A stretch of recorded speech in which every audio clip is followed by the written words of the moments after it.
Welcome to The Explainer, where we break down big topics into clear, engaging explainers.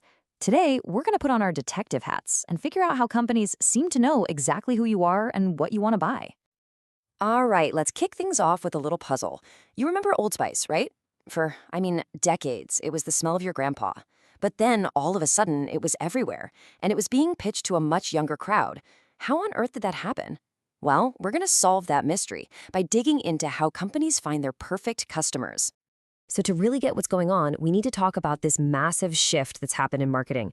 This move away from trying to sell to absolutely everyone to instead focusing on selling to someone very, very specific. Think about it like this. The old way, mass marketing, that was like a giant searchlight, just blasting light across the whole sky, hoping to hit as many people as possible. It was totally one size fits all. The new way, targeted marketing, is so much more like a flashlight, It zeroes in on a much smaller group with a really focused beam. And you know what? The trend is getting even more precise.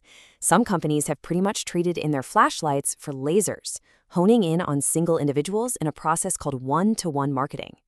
The whole point is to make you feel like that product or that ad was literally made just for you.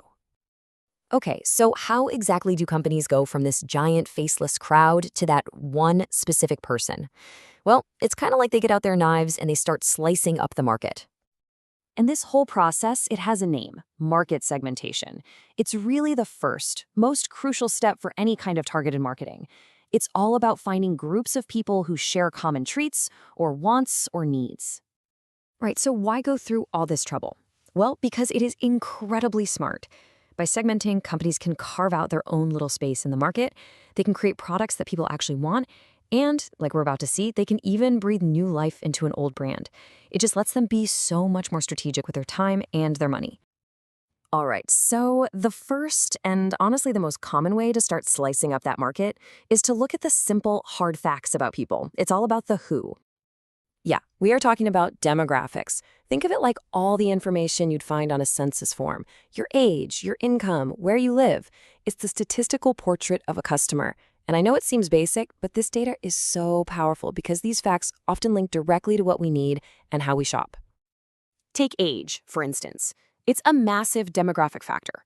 As you can see here, millennials are the largest generation in the US, and they have wildly different buying habits, media consumption, and values than, say, baby boomers or Gen X. They're just a completely different target.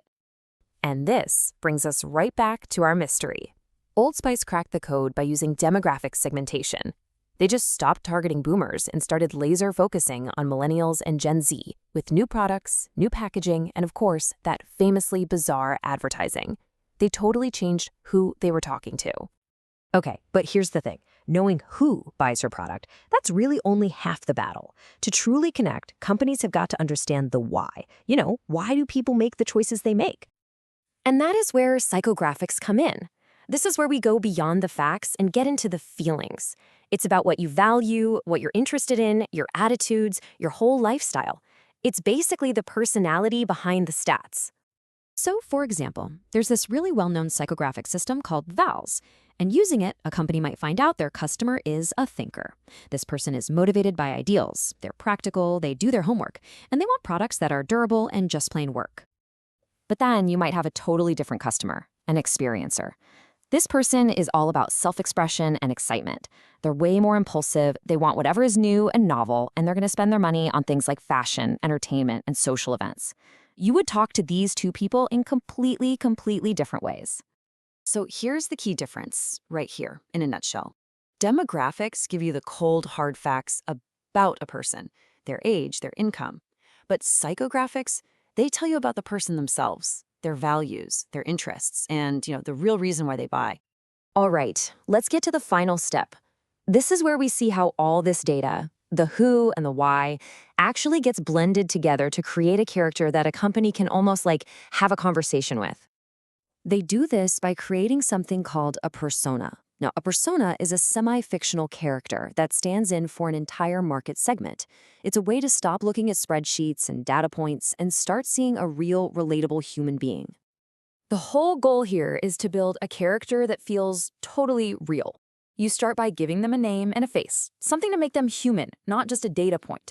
Then you ground them in reality with all those demographics. You give them a personality with the psychographics, and then you bring them to life by understanding their goals and their challenges.